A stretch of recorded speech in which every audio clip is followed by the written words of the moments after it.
Bonjour, je m'appelle Rika Komurata. Merci d'être venu visiter l'atelier musical du village. Aujourd'hui, comme la dernière fois, je vais vous parler sur le thème s'asseoir au piano et je vous propose de commencer par un résumé de ce que nous avons appris. D'abord, la préparation de la main. On tourne l'avant-bras jusqu'à ce que le dos de la main regarde en face.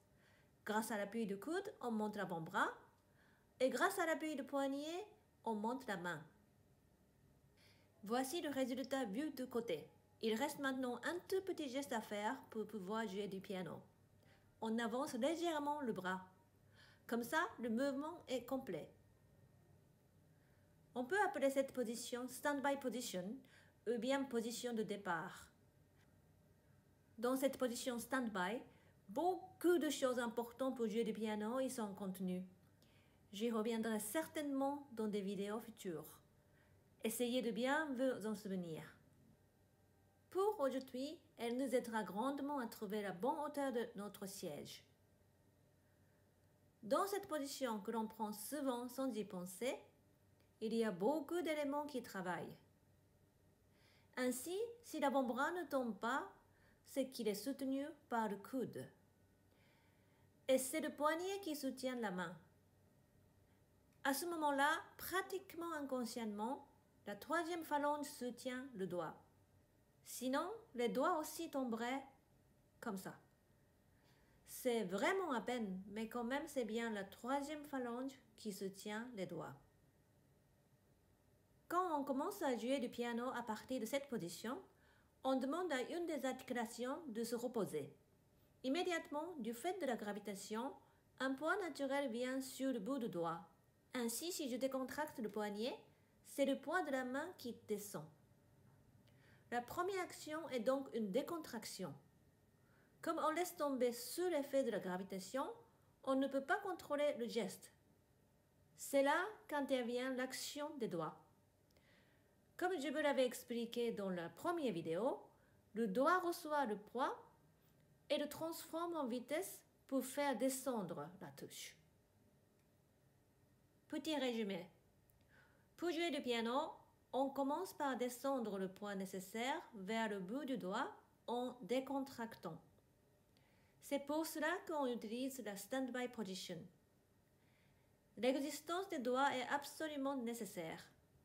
Il profite de l'aide du poids qui est descendu et transforme ce poids en énergie pour descendre la touche.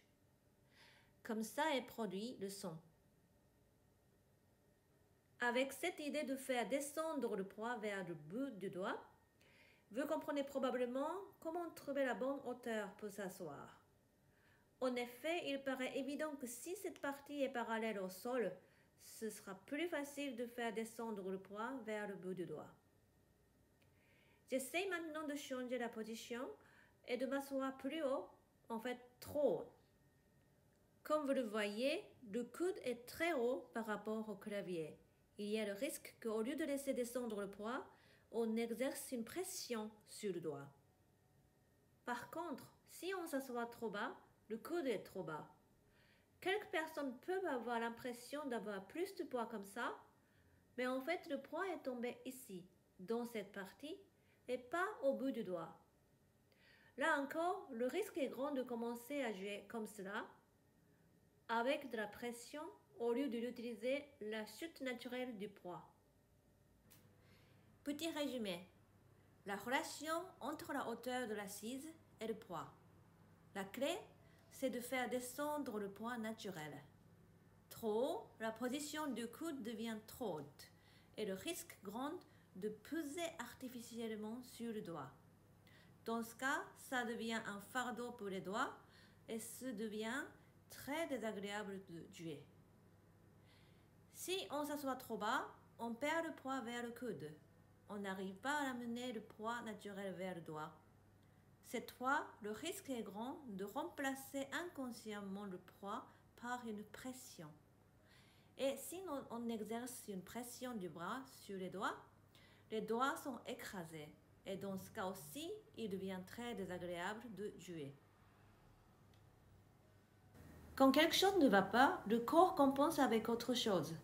Par exemple, si la route est glacée, le pied n'est plus très stable et dans ce cas, on va pour compenser monter les épaules. À cause de cela, on peut avoir des problèmes physiques. Vous avez certainement entendu parler de tendinite. Une tendinite est une inflammation du tendon.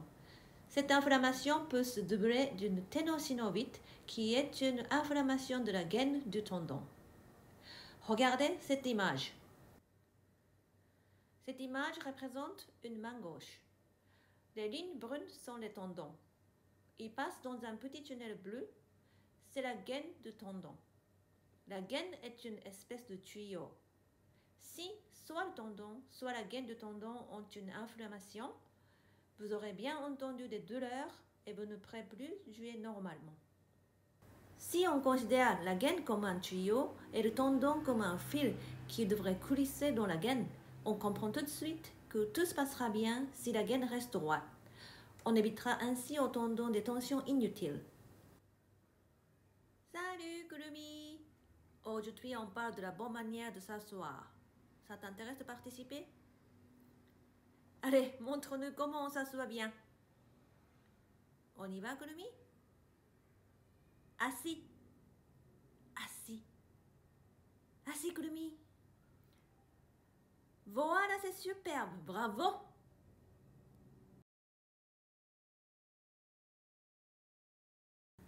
Quand on s'assoit trop haut, comme ceci, les doigts longs arrivent plutôt sur le clavier que les doigts courts. Cette position fait que les doigts longs touchent des notes qui n'auraient pas dû toucher. Bien entendu, cela va sonner sale même si on a joué les notes exactes. Écoutez par exemple les octaves de la fin de l'étude Opus 10 numéro 5 de Chopin.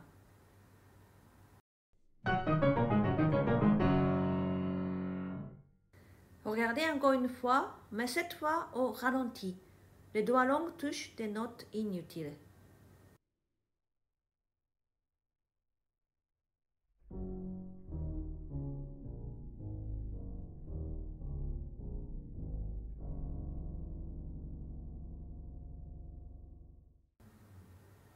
La première réaction sera de tenir la main comme ceci.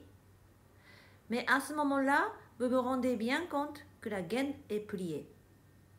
Si on continue longtemps à jouer comme cela, on court le risque d'abîmer la main.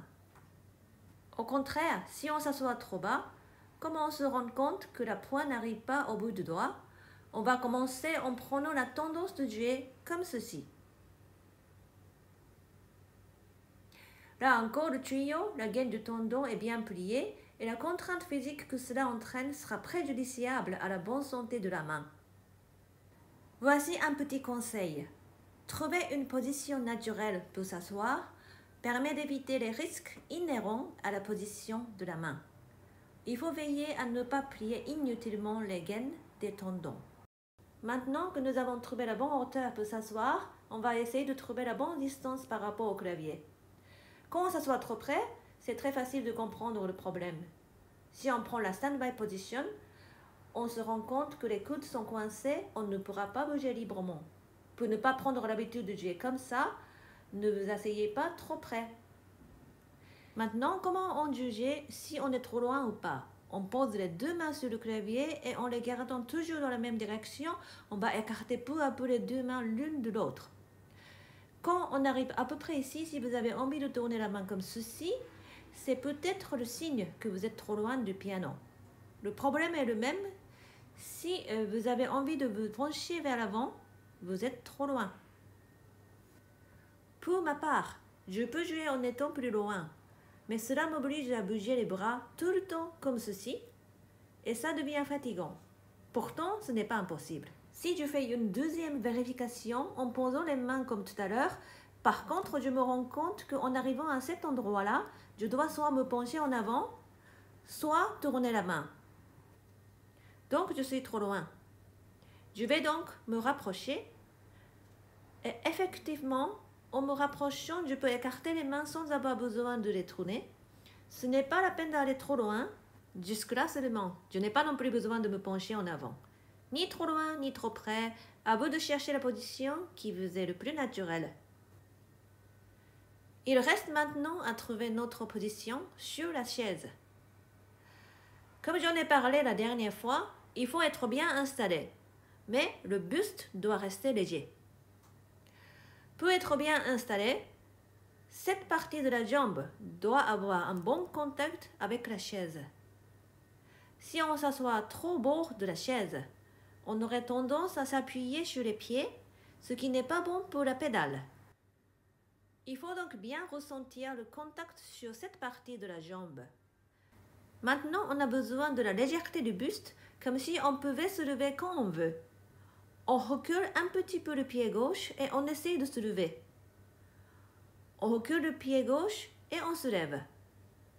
Cela ne présente aucun problème dans cette position. Mais si on s'assoit plus au fond de la chaise, on se rend compte que cela devient impossible de se lever. C'est comme si tout le poids du corps reposait vers le fond de la chaise. En fait, c'est donc très simple. On ressent le contact de la jambe avec la chaise, on recule le pied gauche et on se lève. Si vous avez tout cela, vous êtes au bon endroit. Maintenant, on est bien assis et on a envie de commencer à jouer. Bien entendu, nous ne sommes pas des statues. Donc nous voulons et nous pouvons bouger. Et bien sûr, garder la flexibilité. On peut déplacer le corps vers l'avant, ou bien on doit jouer très à gauche ou très à droite. On peut effectuer des déplacements comme cela. Rappelez-vous, je vous ai parlé du pelvis. Imaginez le pelvis comme un rouleau. Et avec ce rouleau, vous pouvez vous déplacer vers l'avant, vous pouvez vous déplacer vers l'arrière, ou bien à gauche ou bien à droite. C'est très important d'avoir ce genre de flexibilité grâce à une bonne assise. Je dis souvent à mes élèves que la technique n'est pas la musique, c'est le moyen d'exprimer la musique. Une bonne technique ne suffit pas à exprimer la musique, mais notre rêve musical sera beaucoup plus simple à réaliser avec une position naturelle. Si nous avons une bonne technique naturelle, nous pouvons avoir encore plus d'exigences musicales avec nous-mêmes et cette exigence nous donnera certainement envie de chercher encore plus loin. Je serai très heureuse si cette vidéo contribue à développer chez vous cette envie d'approfondir votre musique. Merci de m'avoir écouté jusqu'au bout. À la prochaine fois!